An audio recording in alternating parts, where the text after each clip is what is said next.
사람을 위한 경제. 곽수종의 생생경제.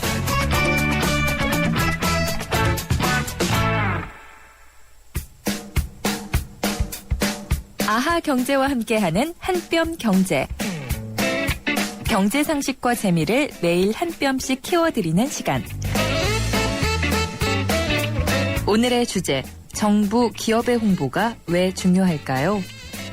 현대사회는 광고의 홍수시대입니다. 하루에도 수많은 광고가 온 오프라인에 쏟아져 나와 달콤한 문구와 영상으로 소비자를 유혹하죠. 그러나 똑똑한 소비자는 신선하지 않은 광고에 눈길을 주지 않습니다.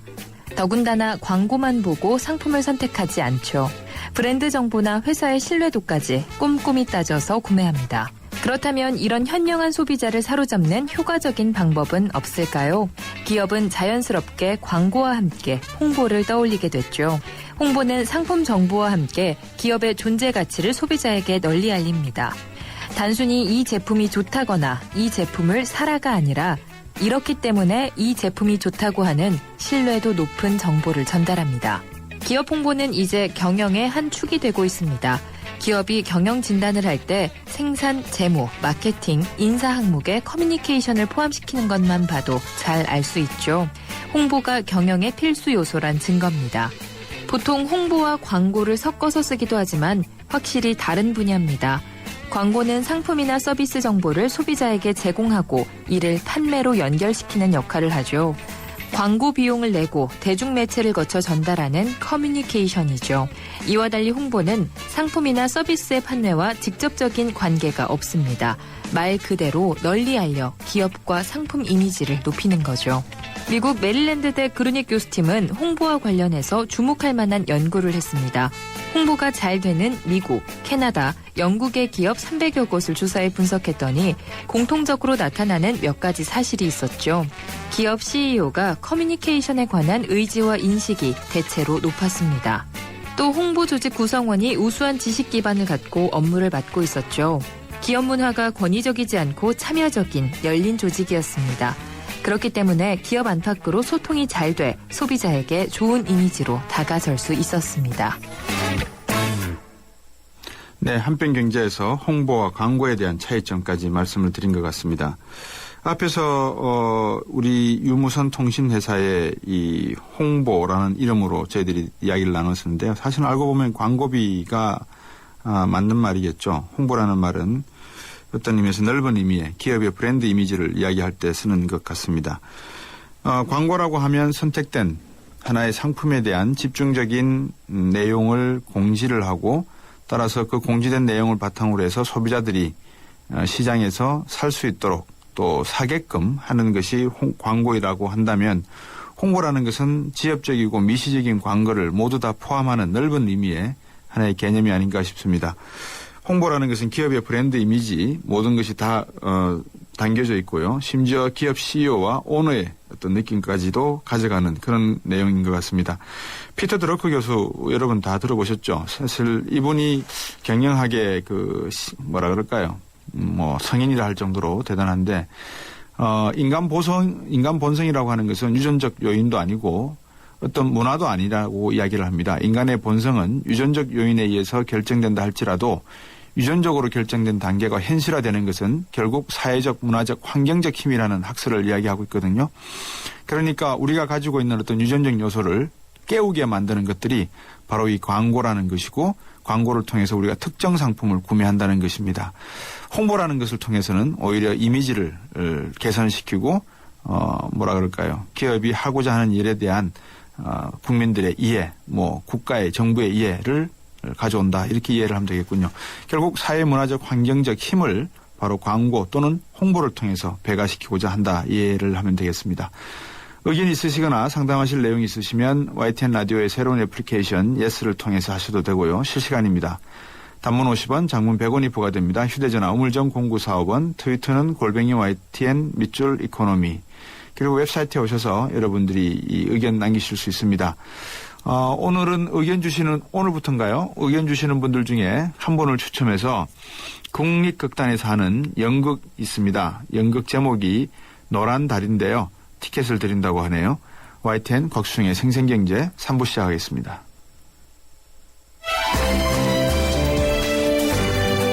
김수종의 생생경제. 네. 국세청 감사가 계속되고 있죠. 지난해 정부가 못 걷어들인 포기한 세금 불납 결손액이라고 하는데 좀 용어가 어렵죠. 납부하지 않았다 해서 불납이고요. 결손, 부족함이 생겼다 그래서 결손입니다. 이 규모가 11조 원이 넘는다고 합니다. 어떻게 여기에 대한 대책을 마련해야 될지 강남대학교 세무학과의 안창남 교수님과 말씀 나눠보겠습니다. 안녕하세요. 네, 안녕하세요. 네.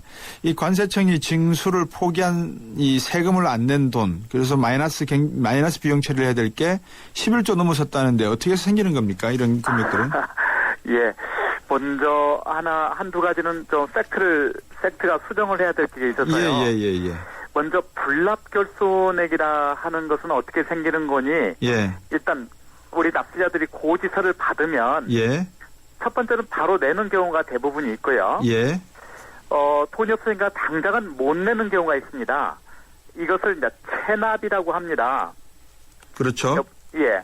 그런데 이 체납 상태가 오래 가면 네. 국가가 이걸 끝까지 이것을 그 채권을 가지고 있는 것이 아니고 국가가 이거 못 받겠다. 네. 그래서 결손 처분을 하게 됩니다. 예. 그러니까 바로 내는 경우 못 내고 체납되어 있는 경우, 이 체납되어 있는 경우는 국가가 언제든 받아낼 수 있는 거고요. 예. 체납을 오랫동안 하면 국가가 이제 정작 못 받아내는 거죠. 예. 예, 그것을 이제 못 받겠다. 선언하는 것을 지금 아까 불납 결손액이라고 합니다. 네. 그런데 아까 지금 오늘 아침에 저도 보고 한 11조 원이 된다고 그러는데 예. 모 신문사에서 다시 확인해 본 결과로는 네. 미수납액이 11조 4천억 원이고 예. 불납결손액이 8조 2천억이라고 합니다. 예. 그러니까 어찌됐든 뭐 이게 뒤바뀌었든 안 바뀌었든 간에 네. 우리나라 총 세수입이 200조 원 정도 가까이 된다 치면 네. 약 10%인 20조 원 정도가 예. 못 받거나 아예 못 받는다고 포기했던 것 이렇게 되는 거죠. 예. 그러면 이게 중앙정부의 어떤 그러니까 뭐 지방세, 국세 다 나눠서 볼 때 주로 중앙정부세 국세 쪽에서 이런 의미가 있는 것이죠. 예, 대부분이 이제 국세입니다. 네. 국세가 이렇게 체납 결손 처분을 하면 네. 자동적으로 지방세는 지방세는 국세에서 세금이 부과되면 거기에 연동돼서 부과되는 세금이 대부분이거든요. 네네. 예, 그래서 지방세도 거의 동시에 결손 처분된다 이렇게 예상이 됩니다. 네. 그러면 이렇게 고액 체납자 또는 뭐 아까 불납 결손액 이게 증가하는 이유가 뭡니까? 제가 생각할 때는 경기 침체가 가장 큰 원인인 것 같습니다. 예. 경기 침체가 장기화되다 보니까는 기업이 이제 부도가 많이 납니다. 예. 두 번째는 또 행방불명도 되는 경우도 많이 있어요. 예. 그러니까 제가 볼 때는 이렇게 불납결손에 들어가는 것은 제일 먼저는 경기 침체고 경기 침체에 따른 기업 부도 예. 또는 납세자 행방불명 이렇게 생각이 되어집니다. 예. 근데 많다는 것도 좀 특징적이지만 일부에서 소득세 같은 경우에 말입니다. 네. 이 고소득 자영업자들이 일부러 탈루하고 여기로 돈을 빼돌려서 체납을 스스로 조장하는 거 아닌가 이런 의심도 갖고 계시거든요. 어떻습니까? 있죠. 왜냐하면 네. 통상적으로 세무조사는 내가 돈을 번 해 뒤에 보통 3년, 4년 뒤에 나옵니다. 네. 그러다 보니까 악의적으로 돈을 2013년도에 많도 벌었지만 세무조사가 2016년도쯤 나올 것이다 예상을 한다면 네. 극히 일부는 2014년도쯤 돈을 해외로 빼돌리기 시작하든지 네. 아니면 차명으로 놔두든지 네. 그렇게 하는 경우가 많이 있죠. 예. 많이 있다라고 하실 수 있는 것은 어떤 판례라든지 여러 가지 경우가 있어서 그렇게 말씀하신 거죠? 그럼요. 사례 뉴스에도 많이 보도가 되고 있고요. 네. 모 방송국에 이렇게 체납액 추적하다 보면 대부분들이 차명으로 돌려놓고 예. 또 과세관청은 그걸 또 뒤엎고 이런 경우가 많이 있지 않겠습니까? 네네네. 그러면 지금 이 정부 들어와서 복지 정책을 쓰기 위해서 예산이 17조가 필요하다, 135조가 필요하다 이런 이야기들을 하는데, 네. 애꿎은 이런 중소기업 또는 중견기업들 개인 사업자들에게 너무 세무 부담, 조사가 들어가고 하면서 부담을 많이 드리는 거 아닙니까 오히려? 예, 이거 참 조심스럽기도 하지만 그래도 할 얘기는 해야 되겠죠. 예. 예, 그러니까 복지 재원 마련을 어떻게 해서 해보겠다 하는 것 같으면 참 좋고 뭐 당연히 그렇게 해야 되겠지만 네. 복지 재원을 세무조사를 통해서 충당하겠다. 이것은 정말로 이건 번지수가 잘못된 거라고 생각합니다. 네. 아까 말씀드린 중소기업, 특히 중소기업 업체들은 네. 물론 탈세는 하는 경우도 있지만 예. 세무조사가 나왔을 때 극히 방어 능력이 떨어집니다. 네. 반면 대기업들은 아예 의식딱딱하게 로펌이든 회계법인들을 동원해서 정상적으로 방어를 하는 거거든요. 예. 그렇게 하다 보니까 상대적으로 세금 부담은 중소기업이 훨씬 크게 되는 거죠. 예. 그래서 이걸 어떻게 좀 잘 못 오는지 저도 참 그런 점에서는 불만이 있습니다. 예. 뭐 조사를 하셨는지 모르겠지만은 MB 정권 이전에 2010년까지는 대기업하고 중소기업 세무조사 비율이 거의 비슷했다고 한다면 예, 건수 비율로 거의 엇비슷해 있죠. 예. 근데 이게 지금 최근 들어서 대기업은 오히려 감소하고 중소기업은 그대로 내지 증가했다 이렇게 보시는 겁니까? 예. 말을 돌릴 것 없이 부자 감세, 이른바 부자 감세 일환이 아니겠는가 그렇게 생각합니다. 네. 지금도 전경련 같은 데서는 세무조사가 너무 강화되니까 이게 기업의 대외 경쟁력을 약화시킨다고 주장하고 있거든요. 네. 그렇지만 생각해 볼 때 우리나라 경제의 약 80%는 30대 재벌 그룹에서 다 나오는데 네. 정작 복지 재원 마련을 위한 세무조사를 한다고 한다면 어디에다 집중돼야 하는 것은 이건 뻔한 것 아니겠습니까? 세무조사를 통해서 복지 재원을 마련한다. 이것이 타당하다 한다면 네. 결국은 세무조사의 집중은 대기업한테 집중을 해야 맞는 것이죠. 논리적으로. 예. 근데 아직은 그렇지는 못한 것 같습니다. 그 대기업 쪽에서는 또 나름대로 이 세무조사가 한번 들어오면 기업의 어떤 경영 행정 능력이라든지 여러 가지가 또 마비돼서 생산성이 떨어진다 이렇게 이야기하고 변명되는 거 아닙니까?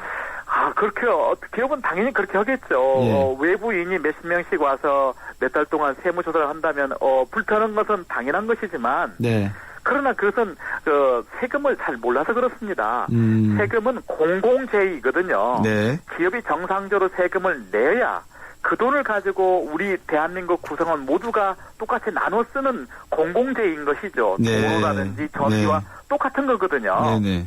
그게 국세청에서 봤을 때 세금을 적게 냈다라고 의심이 된다면 당연히 세무조사를 해서 그렇게 해서 조세를 공평하게 부담시켜야 되는 것이 헌법의 정신입니다.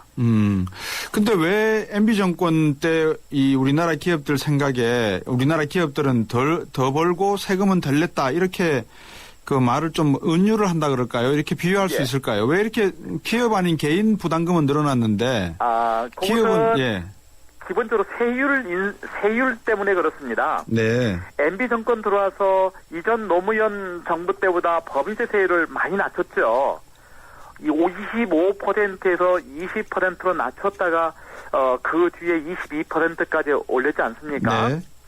반대로 소득세 세율은 똑같이 돈을 벌어도 법인 기업은 22% 세금을 내면 끝이지만 네. 개인 기업은 소득세 최고 세율이 38%입니다. 예. 그러다 보니까 기본적으로 법인은 돈을 많이 벌고 세금을 덜 내고 법인 주주는 그만큼 법인이 돈을 많이 벌었으면 주주한테 배당을 해야 되는데 우리나라 법인 기업 형태상 어차피 주주가 법인에게 돈을 가지고 있는 것이나 법인으로부터 배당을 받아서 자기가 가지고 있는 것이나 똑같지 않겠습니까? 네네. 그러다 보니까 배당은 덜 하게 되는 것이고, 그런 그 세율 차이로 저는 법인보다 개인이 더 많이 부담이 늘었다 이렇게 생각합니다. 예.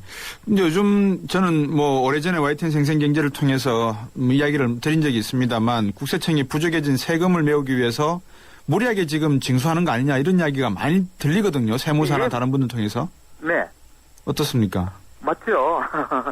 그러니까 세무조사를 국세청 과세관청이 조금 좀 정론적으로 해석을 했으면 좋겠어요. 네. 세무조사는 결코 어떤 특정 기업에 대한 응징이라든지 예. 특정 목적, 예를 들면 복지재원 마련을 위해서 세무조사를 강화한다. 이것은 아니는 거거든요. 예. 세무조사는 기본적으로 납세자가 앞으로는 이렇게 하지 마세요라고 네. 하는 그런 지도적 기능의 99%입니다. 그렇죠. 그리고 이제 정말로 이게 악의 기업들이 있죠. 예. 그런 기업들은 조세범 처벌법을 적용해서 예. 이것은 형사처벌까지 해야 되는 것이거든요. 당연하죠.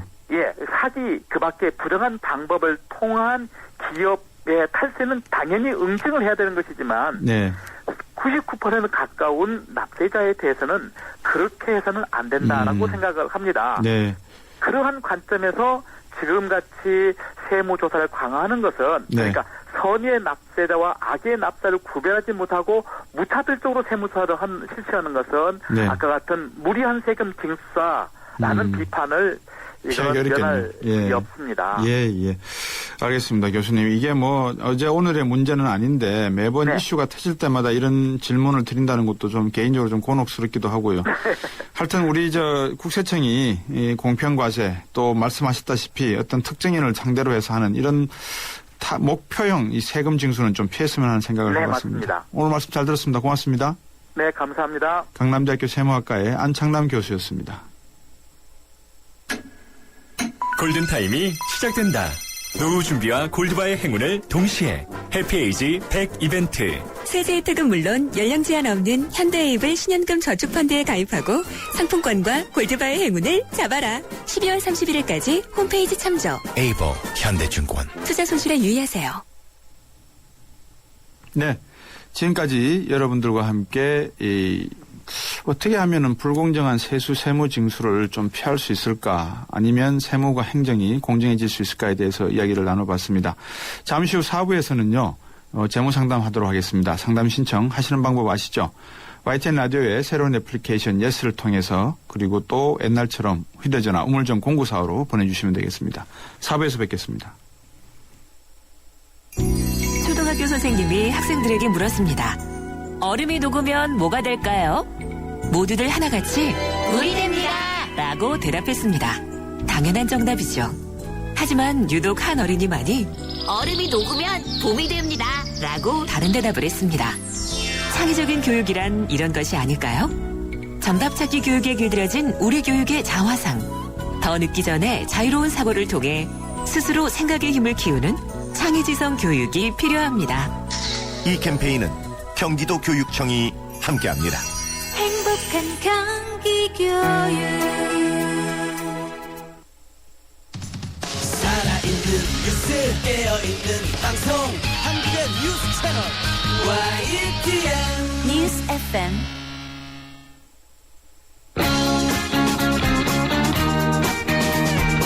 당신의 지갑은 안녕하십니까? 경제를 보는 눈. 곽수종의 생생경제.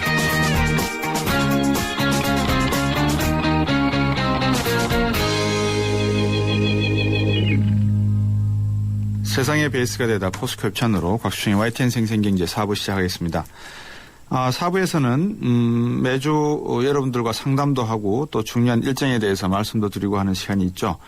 월요일에는 이번 주 스타겐 이슈 시간이 준비되어 있고 또 재무상담 준비하고 있습니다. 궁금하신 점 또 알고 싶은 점 있으면 휴대전화 우물정 0945번 그리고 YTN 라디오의 새로운 애플리케이션입니다. 예스를 통해서 실시간으로 참여하시면 되겠습니다. 트위터는 골뱅이 YTN 밑줄 이코노미로도 보내실 수 있습니다. 잠시 광고 듣고 오겠습니다. 자동차 1년에 얼마나 타세요? 한 9,000km? 사고 난 적은요? 3년간 없죠. 그럼 보험료 할인 더 받으셔야죠. 마일리지로 할인받고 3년 무사고로 또 한 번 할인.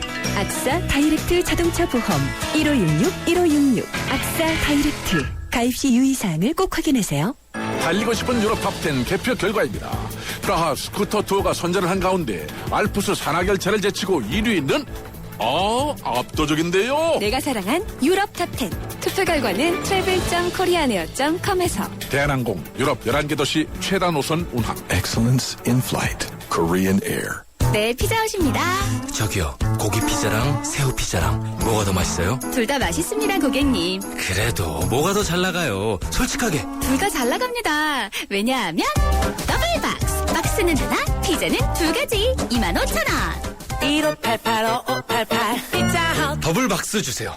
저 김광규 여행도 혼자 하고 쇼핑도 혼자 하고 보험가입도 인터넷에서 혼자 하죠. 아주 쉽고 편하게. 새벽 3시까지 4단계로 간편하게. 삼성생명 인터넷보험 라운지. 인터넷 보험도 삼성생명이 만들면 다르네. 삼성생명 인터넷보험 라운지. 지금 클릭.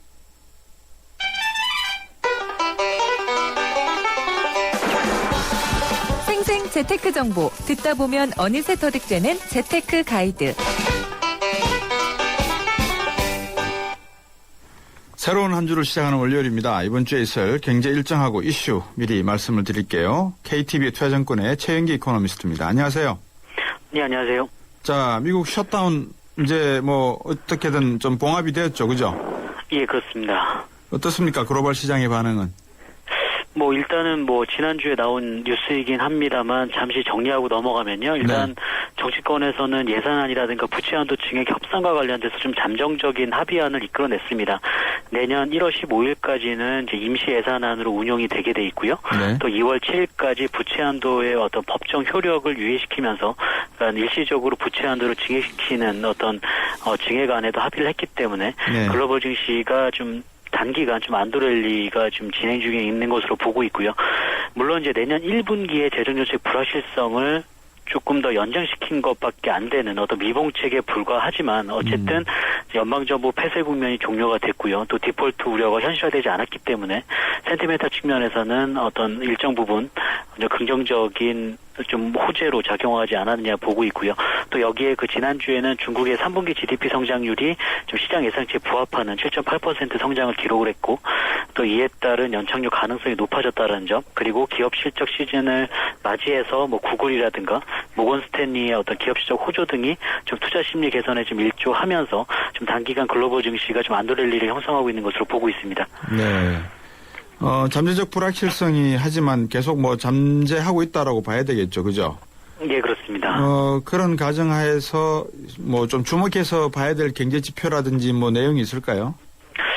뭐 일단은 이제 시장의 관심 자체는 일단 이제 지연되었던 그러니까 연방정부 폐쇄 국면에 따라서 지연되었던 경제지표 발표라든가 뭐 3분기 기업 실적 이제 시장의 관심이 좀 집중될 것으로 보고 있는데요.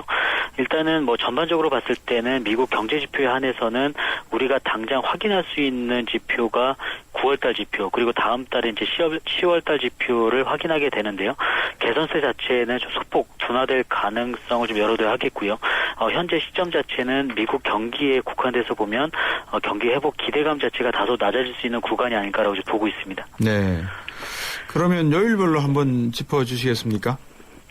일단은 이제 오늘은 이제 그 9월 기존주택 판매가 발표가 되는데요. 전월 대비 3% 정도의 감소할 것으로 지금 예상을 하고 있습니다. 결국에는 9월 달에 이제 페드 테이퍼링 이슈에 따른 모기지 금리 상승 여파라든가 또 재고 부족 등이 아무래도 기존주택 판매에 좀 부정적인 영향을 미쳤을 것으로 판단하고 있고요. 다만 이제 우리가 그 주택 매매를 선행하는 어떤 주택 허가 건수라든가 착공 건수의 흐름을 보면 좀 전월 대비 여전히 견고한 흐름을 나타낼 것으로 예상되고 있기 때문에 10월 들어서 모기지 금리가 하향 안정화되었고 또 재고 부족 현상도 점진적으로 완화되고 있다는 점을 감안한다면 주택 시장의 회복 국면 자체는 여전히 현재 진행형이다라는 판단에는 변함이 없습니다. 가장 이제 주목해 봐야 될 것이 이제 9월달 고용 보고서인데요. 내일 이제 9월 고용 보고서가 발표가 되는데 일단은 지난 8월 달에 16만 9천 명 증가보다는 다소 개선될 것으로 예상을 하고 있습니다. 18만 명 증가가 예상이 되고 있는데요. 하지만 이제 이는 그 미 연준이 예상하고 있는 어떤 고용 시장의 강한 회복과는 거리가 먼 숫자고요. 특히나 이전에 발표된 9월 ADP 민간 고용 자체가 16만 6천 명 증가에 그쳤다는 점을 감안한다면 시장 예상치를 좀 하회할 가능성도 지금 열어둬야 되지 않겠니라고 보고 있습니다. 네. 뭐 일부 언론에서 나오긴 했습니다만 10월 달에 있었던 그 미국 정부의 셧다운 이거로 인해서 경제적 손실이 어느 정도 이야기되고 있죠. 그죠? 예, 그렇습니다. 아무래도 이제 10월 달 정부 폐쇄로 인한 이제 경제적 손실 자체는 대부분 이제 10월 경제 지표에 반영될 것으로 예상을 하고 있는데요. 일단은 뭐 S&P 같은 경우는 좀 미국의 4분기 GDP 성장률이 당초 예상보다 0.6%포인트 정도 하향될 것으로 예상을 하고 있고요. 또 네. 대부분의 경제 분석 기업 업체들이 0.2%에서 0.3%포인트 정도 하향될 것으로 지금 예상을 하고 있습니다. 결국에 올해 올해 그 미국의 연간 GDP 성장률이 지금 1%대 후반을 기록할 것으로 예상되고 있다는 점에서 보면은 당초 예상했던 하반기 어떤 경기 회복의 기울기 자체는 이러한 그 정부 폐쇄라든가 재정정책 불확실성으로 인해서 좀 다소 낮아질 가능성을 좀 배제하기는 어렵다는 판단입니다. 네. 자, 그러면은 출구 전략이 언제쯤 일어날 걸로 보세요? 일단은 이제 올해만 들어서는 이제 FOMC 회의가 2번 남았는데요. 네. 10월이랑 12월 달에 남아있는데 일단 10월 달에는 9월 고용지표가 예상치에 부합한다 하더라도 10월 달에 고용지표 자체가 그러니까 고용지표가 이제 9월 달보다는 10월 달의 고용지표가 아무래도 연방정부 폐쇄 국면의 여파를 반영할 것으로 보고 있기 때문에 어떤 고용시장의 회복세 지속성의 어떤 여부를 좀 판단하기에는 10월 달은 좀 어려운 국면이 아닐까라고 좀 보고 있기 때문에 10월 달에 테이퍼링이 시행될 가능성이 좀 낮다라고 보고 있고요. 우리는 그 지난번에도 말씀드렸다시피 어떤 미 연준의 통화정책 신뢰성을 유지해야 한다는 측면에서는 12월 달에 FOMC 회의에서 테이퍼링이 시행될 가능성을 높게 보고 있습니다만 앞서도 말씀드렸다시피 10월 연방정부 폐쇄 국면 또 내년 1분기에 있을 재정정책 불확실성 이런 것들을 감안한다면 연내 테이퍼링이 좀 시행이 어렵지 않을까라는 어떤 가능성도 좀 시장에서 높게 보고 있기 때문에 일단은 뭐 내년도 1, 4분기에 테이퍼링이 시행될 가능성도 이전보다는 좀 커졌지 않냐라고 좀 보고 있습니다. 네. 테이퍼링 하셨는데 테이퍼링이라고 하는 게 출구 전략을 말씀하시는 겁니까? 근데 뭐 본격적인 출구 전략이라고 하면 이제 금리 인상을 얘기를 하는 건데요. 이제 우리가 이제 미 연준이 금리 인상을 하기 이전에는 어쨌든 그 매월 850억 달러의 국채와 그 모기지 채권을 매입하는 정책을 종료시켜야 되거든요. 그렇기 때문에 이제 그 채권 매입 정책이 종료되는 거를 채권 매입을 줄어들게끔 만드는 게 이제 테이퍼링이라고 보시면 될 것 같습니다. 네. 그렇군요. 그러면 지금 미국의 이야기를 해봤다 그러면 이제 중국 걸 한번 여쭤보고 싶은데 중국의 3분기 GDP가 시장 예상치에 부합됐다. 그러면 중국 경제는 뭐 하반기로 갈수록 더 나아지는 거 아닙니까? 일단은 3분기까지는 뭐 괜찮게 나왔습니다. 7.8% 시장 예상치에 부합하는 결과가 나왔는데요. 결국에는 이제 중국 정부가 어느 정도의 경제 성장률을 지지하기 위해서 인프라 투자를 확대를 했고요. 또 여기에 유로존이라든가 미국 경기의 어떤 회복과 맞물려서 수출 경기가 괜찮게 나왔다는 점, 이러한 점들이 반영됐기 때문에 3분기 GDP 성장률이 좋았는데요. 다만 이제 우리가 이제 주목해야 될 것이 이제 이코노믹스의 주요 목표가 어디에 있느냐에 좀 주목을 해봐야 되는데 결국에는 금융개혁이라든가 산업 구조 조정에 좀 방점을 찍고 있습니다. 그렇기 때문에 과거처럼 성장률이 둔화된다 하더라도 경기 부양책에 대한 기대감이 높아지지 않을 것으로 판단하고 있고요. 특히나 4, 4분기 GDP 성장률은 지난해에 7.9% 성장률이 나왔습니다. 그렇기 때문에 기저효과가 가장 크다라는 점을 감안해보면 3분기 GDP 성장률보다는 좀 다소 둔화되지 않겠냐고 보고 있고요. 다만 중국의 어떤 내부의 고용시장 개선이라든가 민생 안정 등을 이유로 경제 성장률이 7%대 초반 수준까지 하락할 정도로 어떤 정부가 구조조정이라든가 개혁을 좀 강하게 밀어붙이기도 어려울 것으로 판단하고 있기 때문에 좀 3분기 이후에 좀 완만한 연착륙 과정이 지나는 것으로 좀 봐야 하지 않을까라고 좀 보고 있습니다. 네. 자, 뭐 지난주에 주말 정도에 모든 매스컴들이 9시 뉴스라든지 뉴스 첫머리에 이야기하던 게 외국인들이 36일째 최장 순매수 순매수 움직임을 보이고 있다 이야기했는데 어떨까요? 외국인들은 어느 정도 가져갈 것 같고 또 개인들은 그러면 어떻게 매매 전략을 가져가는 게 좋겠습니까? 일단은 뭐 지난번에도 말씀드렸다시피 최근에 이제 외국인이 국내 증시로 들어오는 어떤 자금의 성격 자체가 좀 중장기적인 미국계 자금이기 때문에 일단은 외국인 순매수 기조는 유지될 가능성이 높다라고 보고 있습니다. 다만 뭐 금주에 이제 지연되었던 경제 지표가 발표될 예정이고요. 또 실적 시즌 도래에 따른 어떤 관망 심리가 나타날 수 있다는 점에서 봤을 때는 매수 강도 자체가 다소 둔화될 가능성을 좀 염두에 두실 필요가 있겠고요. 결국에는 이제 코스피 지수가 2050선까지 어떤 매물 소화 과정이 진행된다라는 점에서 봤을 때는 여전히 좀 지수보다는 업종별 전략이 좀 유효하다는 판단입니다. 결국에는 매수 주체가 외국인뿐만 아니라 기관 매수세가 유입되고 있는 여전히 그 화학이라든가 운송, 조선 등 좀 경기 민감 업종에 여전히 좀 관심을 기울여야 되지 않느냐라고 좀 보고 있고요. 연내까지는 계속적으로 경기 민감 업종이 좀 여타 좀 종목 대비 좀 아웃퍼폼할 수 있지 않을까라고 좀 보고 있습니다. 네.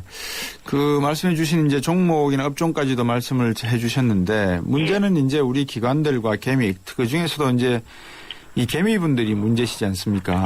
너무나 많은 펀드런을 지금 하고 계시는 것 같고 또 거래량 자체도 뭐 4조 원 밑을 돌 정도로 그렇게 거래량도 많지도 않고 그러면 우리 개인 투자가들이 앞으로 눈여겨서 봐야 될 투자의 어떤 지표 뭐로 보십니까? 결국에는 이제 어떤 경기의 선순환 과정이 언제쯤 돌아설 수 있느냐를 좀 봐야 될 것 같은데요. 네. 결국에는 올해뿐만 아니라 내년도에도 좀 미국 경기의 어떤 회복이 좀 글로벌 경기를 좀 주도할 것으로 예상을 하고 있습니다. 네. 또 하나 지켜봐야 될 것은 이제 그 미국 경기뿐만 아니라 중국 경기가 과연 경착륙 우려를 완전히 벗어날 수 있느냐. 그래서 구조조정이 진행되는 과정 하에 연착륙 과정이 진행될 수 있느냐 여부를 좀 지켜봐야 될 것 같고요. 뭐 외국인 매수세를 계속 추종하는 어떤 개인들이 매수하기에는 좀 어려운 부분이 있기 때문에 그런 부분, 그러니까 단기적인 어떤 트레이딩보다는 결국에는 중장기적인 관점에서 계속적으로 투자를 하시는 것이 좀 바람직하지 않겠냐고 보고 있습니다. 예, 오늘 말씀 잘 들었습니다. 고맙습니다. 예, 감사합니다. KTB 투자증권의 최영기 이코노미스트였습니다. 곽수종의 생생경제를 다양하게 만나는 방법. YTN 라디오 앱 예스와 YTN 라디오 웹사이트, 팟캐스트를 통해서 실시간 청취와 다시 듣기가 가능합니다. 언제 어디서나 손쉽게 만날 수 있는 곽수종의 생생경제. 참 좋다. 네, 재무상담 있는 월요일입니다. 단문 50원, 장문 100원, 휴대폰 문자 메시지 우물정 0945 그리고 YTN 라디오의 새로운 애플리케이션 예스를 통해서 실시간으로 여러분 참여하실 수 있습니다. 오늘도 에듀머니의 김준하 팀장님 오셨습니다. 안녕하세요. 네, 안녕하세요. 바로 한번 들어가 보시죠. 네. 3145번님. 행복기금의 접수가 완료되어서 분할 상환을 시작하고 있습니다. 분할 상환이 뭡니까? 나눠서 낸다라는 거죠. 아, 이게 행복기금도. 행복기금이 보통 이제 최장 10년간 나눠서 내게 돼 있습니다. 원금 그렇습니다. 50% 감면하고요. 예. 네. 그런데 제 채권을 가지고 있는 캐피탈사에서 전체 채권을 행복기금으로 넘긴 게 아니었네요. 일부 채권을 은행연합회 연체에 등재하지 않고 직접 추심을 합니다. 행복기금에서는 강제성이 없어서 캐피탈사에 채권을 넘기라고 못한다던데요. 이럴 경우 캐피탈사에서 은행연합회에 연체 등록을 하고 행복기금에서 인수할 수 있는 방법은 없습니까? 하셨네요. 이게 지금 그 캐피탈 같은 경우에도 90일 이상 연체하면 그 반드시 은행연합회에 등재를 해야 되거든요. 그래서 등재를 안 했다라는 건 조금 이제 착오가 조금 있는 것 같고요. 아마 누구 쪽 착오입니까? 아마 이제 이분이 90일이 안 돼서 등재가 안 된 거라고 저는 좀 생각이 듭니다. 네. 그렇군요. 그러면 만약 캐피탈에서 연체 등록을 하면 행복기금에서 인수를 합니까? 근데 사실 행복기금 기준 자체가 2월 28일, 그러니까 2013년 2월 28일 현재 6개월 이상 연체이기 때문에 연체 등록을 하신다라고 하더라도 여기는 해당이 안 되고요. 그러니까 원칙적으로는 안 되시는데 다만 이제 이게 강제성이 없다고 하더라도 이미 이제 행복기금에서 상환하고 있다라고 하면 매입 가능한지 여부는 좀 확인하셔야 될 것 같고요. 만약에 그게 안 된다 그러면 이 채권만 신복에 있는 워크아웃에 신청하시면 될 것 같습니다. 워크아웃도 행복기금 신청 기간에는 감면율을 좀 높여준다라고 했거든요. 네. 신복이 그러니까 신용보증? 네, 신용회복위원회입니다. 네. 예. 그걸 줄여서 말씀하시니까. 네. 2545번님. 갑갑하고 이해가 안 돼서 글 올립니다. 부채통합은 어떤 것이고요? 채무통합은 또 뭡니까? 둘 다 같은 말인 것 같기도 하고 이해가 안 갑니다. 알아듣게 쉽게 설명 좀 해 주십시오. 꼭꼭 하셨습니다. 부채통합, 채무통합 어떤 겁니까? 예, 사실 뭐 두 가지 다 같은 단어고요. 보통 이제 부채통합, 채무통합, 뭐 대환대출 이게 다 같은 용어라고 생각하시면 되고요. 다만 회계적으로 조금 다른 용어라서 일반적으로는 똑같습니다. 그래서 뭐 가장 일반적으로 생각하면 빚이 여기저기에 있는데 그걸 하나로 모은다라는 건데요. 쉽게 설명드리면 새로 대출 받으셔서 기존에 가지고 계셨던 부채를 상환하는 거라고 생각하시면 됩니다. 그래서 대환대출이라고 포괄적으로 생각하시면 됩니다. 네.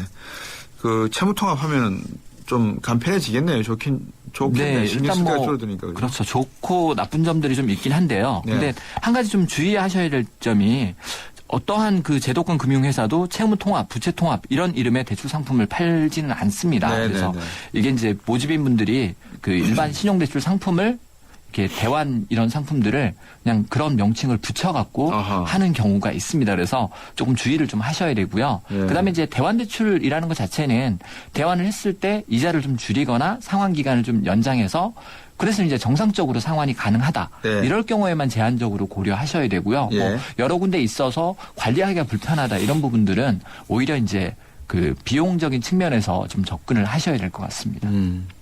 2129번님입니다. 개인에게 물품 대금 200 정도 걸려 있습니다. 걸려 있다는 말씀은 몸 받고 계신다 이 말씀이죠? 네, 그런 것 같습니다. 대금 청구를 하니 파산 신고인지 개인 회생인지 신청했으니까 알아서 하라고 합니다. 저는 어떠한 정보를 받은 적이 없는 상태입니다. 법무사에 물어보니 승소 판결을 받아놓으라고 하는데 무슨 소용이 있는지요. 아니 괘씸해서라도 신용정보센터에 넘길까도 생각 중입니다. 제가 이 사람에게 어떠한 조치도 할 수 없습니까? 라고 했습니다. 억울하신 모양이에요. 네, 일단 뭐 회생 파산 할 경우에 반드시 채권자에게 통보를 해야 됩니다. 그래서 네. 만약에 그 알리지 않았다라고 하면 이 채무자분에게 불이익이 있을 수 있습니다. 그래서 뭐 개인 회생이라고 한다 그러면 그 지금 누락시킨 이 채권은 전액 변제를 다 하셔야 되고요. 예, 만약에 이제 개인 파산이다. 그런데 고의로 누락시켰다라고 하면 이후에 이제 파산 이후에 면책이 또 안 되실 수가 있습니다. 네. 그래서 뭐 실제로 파산 신청을 하셨는지 회생 신청을 하셨는지 조금 확인하셔야 될 것 같고요. 네네. 그다음에 이제 파산했다라고 하면 해당 증명서를 조금 달라고 요구하셔서 그 내용에 따라서 좀 요구하셔야 될 것 같고요. 그다음에 이제 좀 억울하신 부분이 이런 게 있을 수 있는 것 같은데요. 물품 대금을 살 때 물건을 살 때 안 갚을 생각을 하고 네. 만약에 이제 물건을 받았다라고 하면 이게 네. 그 사기죄가 성립될 수도 있거든요. 네, 그래서 네, 네. 반대 입장에서 본다 그러면 이런 부분도 조금 확인을 하셔야 될 것 같습니다. 그렇군요. 글쎄요. 200만 원 정도 가지고 이렇게 친구지간이 아니기를 바라고요. 네. 자, 여러분 계속해서 재무상담 해드리려고 준비하고 있습니다. 단문 50원, 장문 100원, 휴대폰 문자 메시지 우물정 0945로 문의하시거나 YTN 라디오의 새로운 애플리케이션 예스를 통해서 여러분이 실시간으로 참여하실 수 있습니다. 트위터도 받고 있습니다. 골뱅이 YTN 밑줄 이코노미고요. 인터넷도 있으니까 들어오셔서 긴 글 또 긴 사연 남기시면 되겠습니다. 에드머니의 김준하 팀장과 함께하고 있습니다. 0014번님입니다. 신랑 이름으로 전세를 냈습니다. 과거에 신랑이 개인 회생 신청해서 다 갚았고 대출 당시에 신용등급이 6등급인데 제1금융권에서는 전세 대출이 안 된다고 하더라고요. 그래서 새마을금고에서 6.5% 이자를 내고 있습니다. 대출 금액은 3,800만 원이고요. 개인 회생 다 하고 난 뒤에 연체된 것 하나도 없어요. 저는 신용이 좋은 편이라 4등급이라고 하더라고요. 둘 다 직장 생활하고 있고요. 제게 보증을 서거나 해서 이자가 좀 저렴한 1금융권에서 대출을 다시 내거나 하는 방법이 있을까요? 하셨는데 어떻습니까? 네, 일단 그 남편분 신용 등급으로 봤을 때는 이제 이게 만약에 근로자 전세자금 대출이라면 가능하세요. 6등급만 네. 넘어가시면. 근데 문제는 이제 개인 회생해서 다 갚으셨다고 하더라도 네. 이 면책 받으신 후 5년 동안은 공공 기록이 남거든요. 그래서 네. 대출이 좀 어려우실 수도 있고요. 아하. 또 한 가지 이제 5년이 지났다고 하더라도 네. 대출 신청하셨던 이제 곳이 예전에 개인 회생과 연관된 금융회사라고 하면 네. 좀 안 되실 수 있거든요. 그래서 요거 좀 확인하셔야 될 것 같고요. 네. 그 다음으로 이제 그 새마을금고 그 대출을 이제 1금융권으로 바꾸는 거거든요. 그래서 네. 2금융권 대출을 1금융권으로 바꾸는 게 주택금융공사의 징검다리 전세 보증이라는 상품이 있습니다. 네. 그래서 요것도 이제 혹시 대상이 되시는지 한번 확인을 해봐야 될 것 같습니다. 네. 두 가지가 안 된다라고 하면 뭐 사실 이제 배우자분을 세대주로 해서 전세 계약을 체결하셔야 할 것 같고요. 이제 보증을 쓴다고 하더라도 그 남편분이 신용이 낮아서 해당이 안 된다라고 하면 조금 어려우실 수 있습니다. 그래서 몇 가지 방법을 좀 고려하셔야 될 것 같습니다. 그렇군요.